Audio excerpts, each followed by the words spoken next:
There sure is a lot of bad things going on in the world today, such as wars, sickness, inflation, supply shortages, natural disasters, and more. In other words, nothing much has changed since I was a boy, or even in the last 2,000 years, ever since Jesus played fullback for Jerusalem. Nevertheless, I do understand why people want to become more self-sufficient, particularly as a buffer for bad times. G'day, I'm Mike from Self-Sufficient Me, and in this video I'm going to give you 5 top tips for beginner food gardeners to grow their own veggies at home. Let's get into it.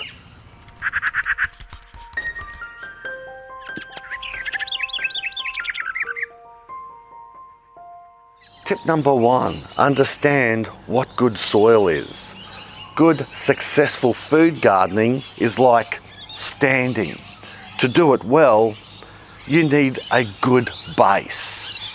And in food gardening, the base is the soil, or the medium, if you're talking potting mixes for containers, etc. If you are going to grow veggies straight into your backyard soil, first dig down and find out what type of soil it is. Is your soil heavy and sticky when wet like clay? If so, you will need to improve it first by adding lots of organic matter like compost, and perhaps adding something that will help unbind sticky clay soil like gypsum. If you plant directly into clay soil, the veggies will slowly die of suffocation, because plants, especially veggies, need oxygen around the roots to survive.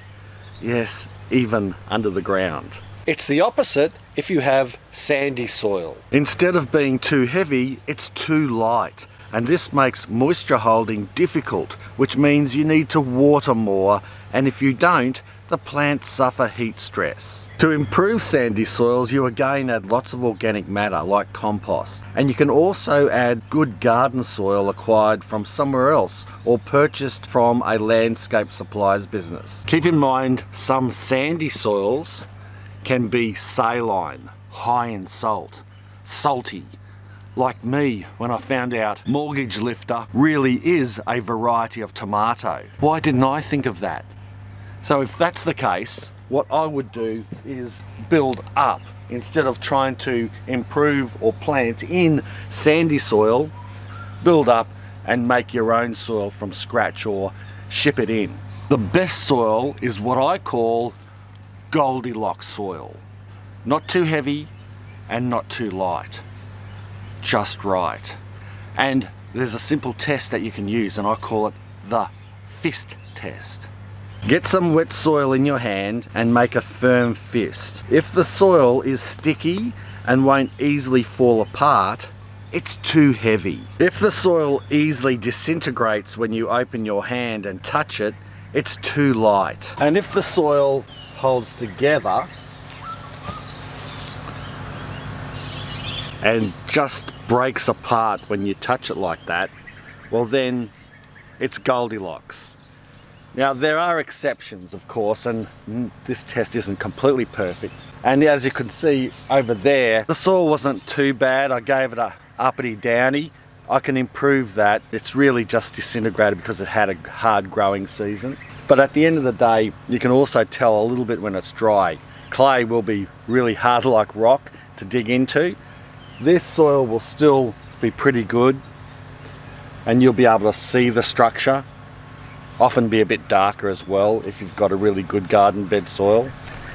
And like that one over there, when it's dry, you'll see how it just flows like sand through the fingers. Honestly, you don't need perfect soil to grow good crops. And don't worry about pH levels at this stage either, because it's unlikely that your backyard soil will be out of the pH growing range for most veggies. And only if you can't get a thing to grow, then perhaps do a soil test. Or do one if you really want to. The soil tests are inexpensive, you can get them from the local nursery, they're easy to do, but I wouldn't be spending good money to test soil at a lab. That's probably overdoing it in most circumstances. Tip number 2, grow what you like to eat.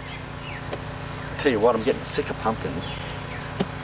Beginner food gardeners often get confused with grow what you like to eat and what grows best in your area, or what are the easiest veggies to grow. People naturally want success, so beginner food gardeners search for what are the easiest veggies to grow, or what is their area renowned for growing commercially.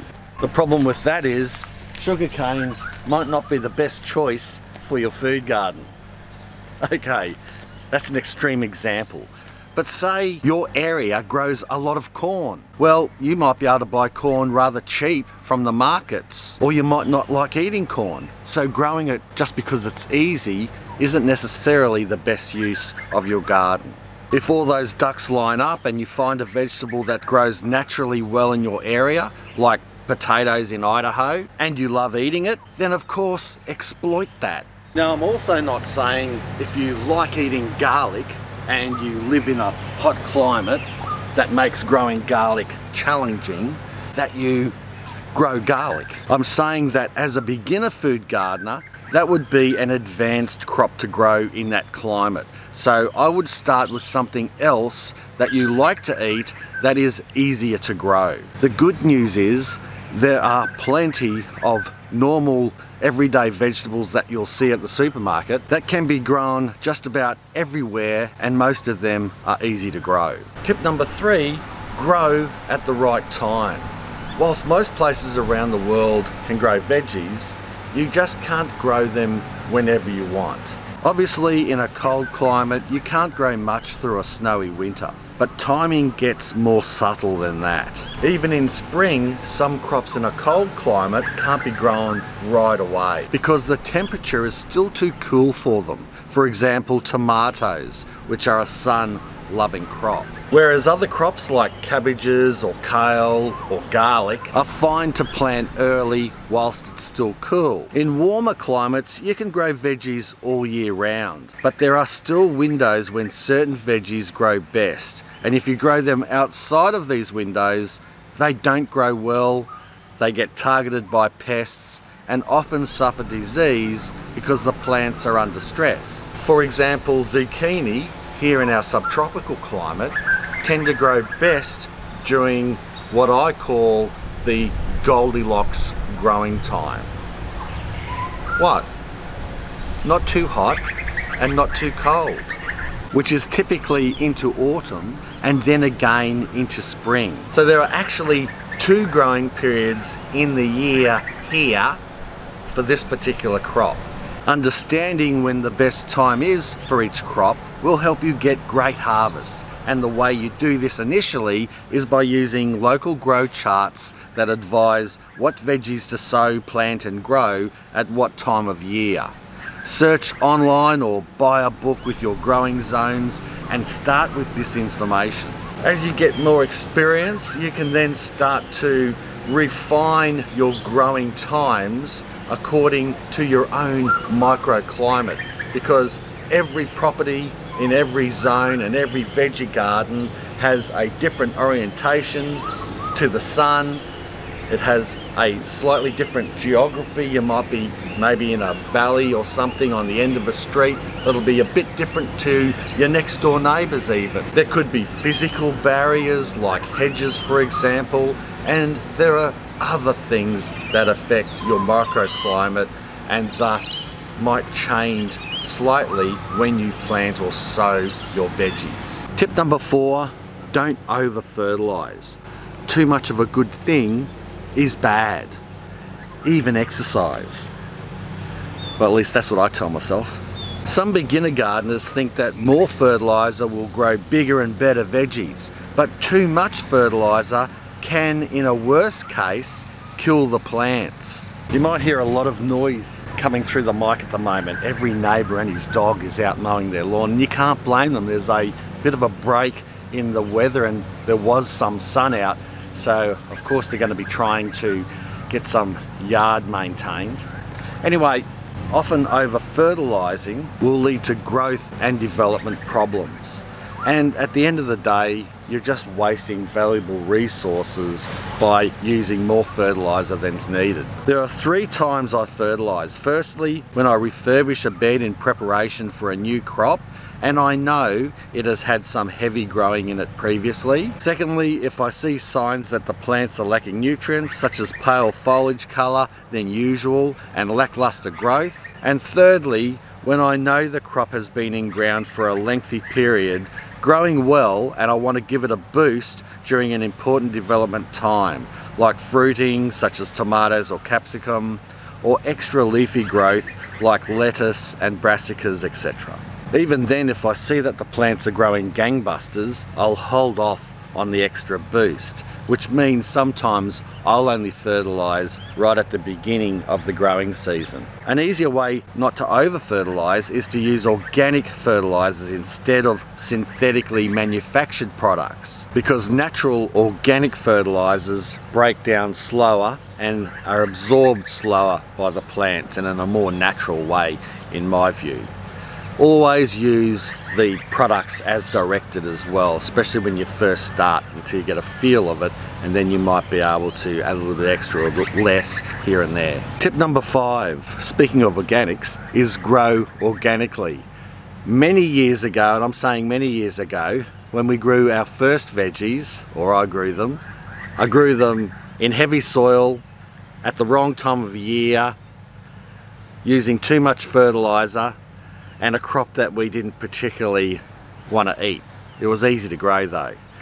And then I ended up having to use pesticide to keep all the pests down because they just got smashed. I soon found out that using pesticides on an already sick plant only delays its demise. Not only that, but it also destroyed good bugs in the garden, upsetting the natural ecosystem, and was potentially introducing dangerous chemicals into our diet. Now this is a good spot because you can see how eaten these eggplant leaves are.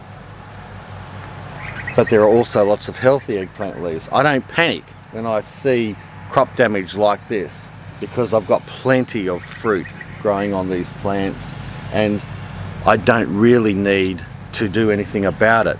Natural predators come in and clean up the grubs that were doing this damage, and it's working its own thing. These days I rarely ever spray anything except for water in our garden, and if I do, it's an organic, often homemade remedy to rid a specific problem like a freak aphid explosion maybe that won't fix itself. The bugs, the birds, other animals that live in the garden and under the ground tend to evolve and adapt to your organic veggie patch until literally one day you see them all working together to keep your garden balanced. There are organic sprays that are sold commercially, and if you feel the need to use them, do so sparingly and targeted, preferably in the late afternoon and when pollinating insects like bees aren't around. I still think the best protection for crops are barriers like netting rather than poison. I have 1 or 2 or several failures every year, and there's always something I can learn from them. And no one becomes an accomplished backyard food gardener overnight. But having said that, it's not rocket surgery either. And you will become, I'm confident, a really excellent food gardener and grow a ton in no time at all. Well, I hope you enjoyed this video. If you did, make sure you give it a beginner's thumbs up. And to do that, you just crush those fingers like I was showing earlier with the soil, like that, and then raise that thumb up there like that, whack it on that video there, and let's see if we can get this video up to, say, what, 10,000 thumbs up. That'd be really amazing. Also subscribe if you haven't already, and share this video around because that's what really helps my channel out. Thanks a lot for watching. Bye for now. Cheers.